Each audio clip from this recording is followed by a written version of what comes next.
Hello, welcome to Local Edition. I'm Leslie Layton. In November, Fountain Valley voters will decide whether or not to increase local sales tax by 1%. That 1 penny on the dollar, city council members say, is enough to increase the number of firefighters, police officers, and other community services. With us now to learn more about what's being called Measure HH is Bill Cameron. He's with the Yes on Fountain Valley Measure HH Committee. Thank you very much for being Leslie. here. So Thank you for having me. why does Fountain Valley need, in your opinion, to increase sales tax by 1%? The city of Fountain Valley for years has been I've lived there for 13 years. My wife has lived there for 30 years.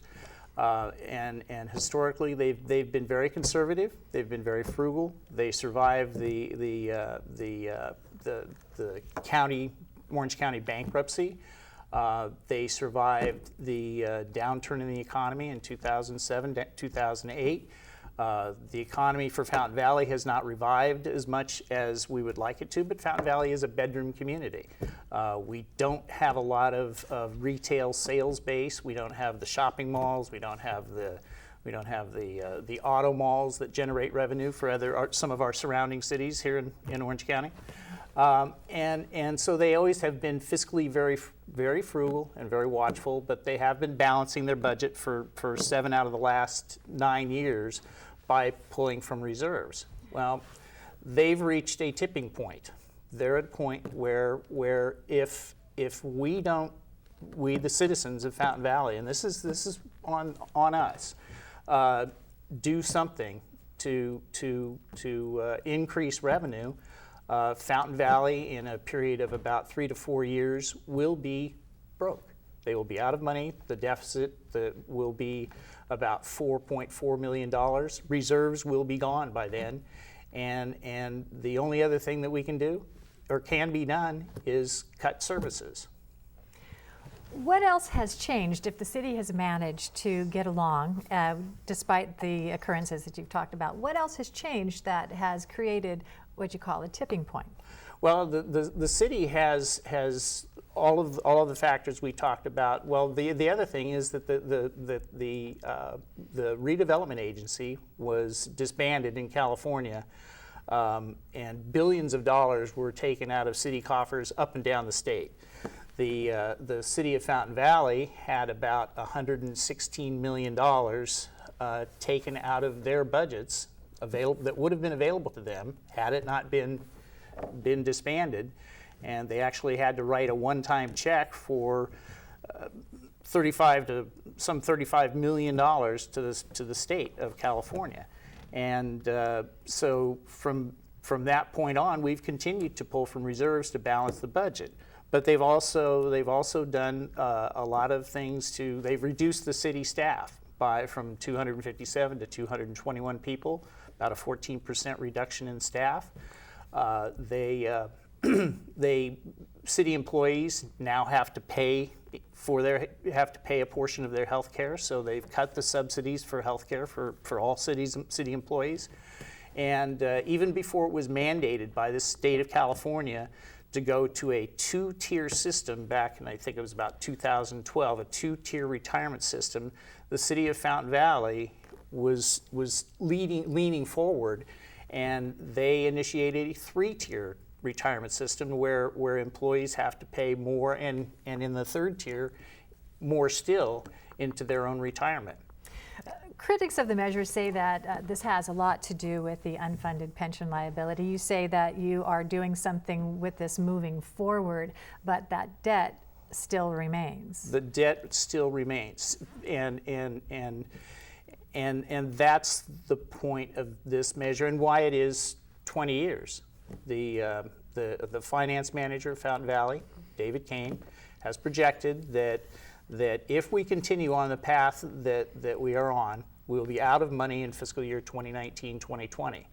And by fiscal year 2025-26, the debt will have grown to over $50 million, because the city of Fountain Valley right now paying into these unfunded pensions, which again, that was a factor of the downturn in the economy.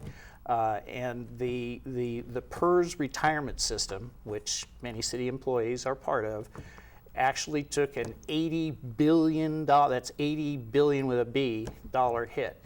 And cities, again, up and down the state of California and Fountain Valley, have to put that money back in. But with this one penny, 1 cent on the dollar, over about 18 years, not only will we be able to maintain services as they are now, but we'll also be able to pay down that debt. So in about 18 years, Fountain Valley will actually be able to burn the mortgage. We'll have no more debt. And I think when you look at government in general, if you look at the state of California, which they've been balancing their budget on the backs of California cities for years. It's not new news. We've all seen the headlines. And that's how they did it. And our federal government, there's so much waste, and everybody just kind of puts Band-Aids on things and kicks the can down the road. This is just the opposite. This is looking forward, and it's saying in 20 years we will be debt free, and I think that's forward thinking.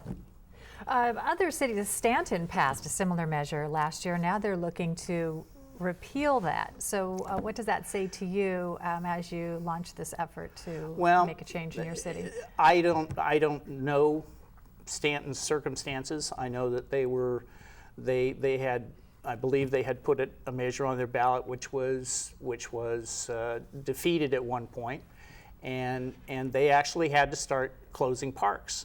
And they realized that this is real. Well, that could happen in Fountain Valley as well. So you've painted a picture that this is really needed. What happens next year, in 2 years, in 3 years? What does the city operating look like if this does not pass in your eyes? Well, what's happened now is that I think many people know about Measure M, for example, which is a county tax. It's a 0.5% sales tax.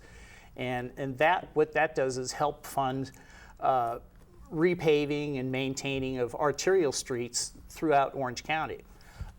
2 years ago, the city of Fountain Valley stopped paying from their own funding the interior streets of Fountain Valley. So they were on about a 7-year rotation where they would, in 7 years, they would go through and fill potholes and repave streets as necessary throughout Fountain Valley. For 2 years, that stopped, and that will eventually go away. If we eliminate that will save money. Bankruptcy?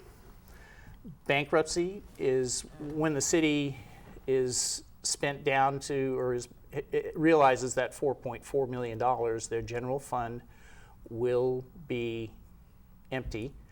And bankruptcy would be devastating, I believe. But is it a possibility, or do you believe there are other ways the city can work through it? There are other ways, and these are the things that are real, and that's where the cuts will come in, and we're going to eliminate some police programs, anti-gang cadet programs, which is a recruiting tool for new police officers.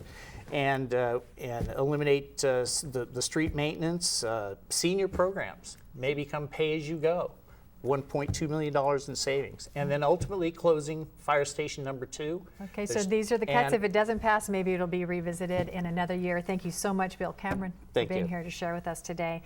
Glad you could join us as well. I'm Leslie Layton.